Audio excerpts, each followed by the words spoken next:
News 7 Tamil, பொறுப்பும் பொது நலமும்.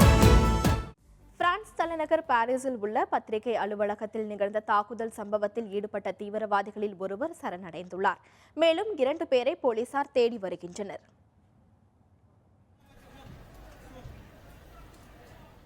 பிரான்ஸ் தலைநகர் பாரிஸில் சார்லி ஹெப்டோ பத்திரிகை அலுவலகத்திற்குள் திடீரென நுழைந்த மர்ம நபர்கள் துப்பாக்கிச்சூடு நடத்தியுள்ளனர். இதில் 10 பத்திரிகையாளர்கள் மற்றும் 2 காவல்துறையினர் உள்பட 12 பேர் சம்பவ இடத்திலேயே உயிரிழந்தனர். படுகாயம் அடைந்த 11 பேர் உயிருக்கு ஆபத்தான நிலையில் மருத்துவமனையில் அனுமதிக்கப்பட்டு சிகிச்சை பெற்று வருகின்றனர். இதனிடையே இந்த தாக்குதலில் ஈடுபட்டவர்கள் குறித்த தகவல்களை போலீசார் வெளியிட்டுள்ளனர்.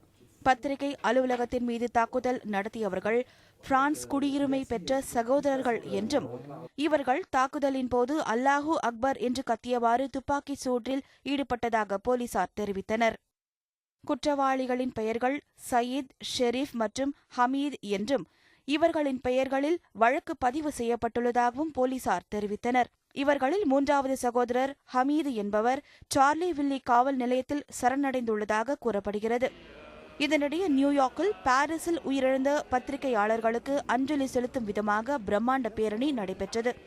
இதில் பங்கேற்றவர்கள் மெழுகுவர்த்திகளை ஏந்தி அஞ்சலி செலுத்தினர். நியூஸ் 7 தமிழ் உலக செய்தி பிரிவு.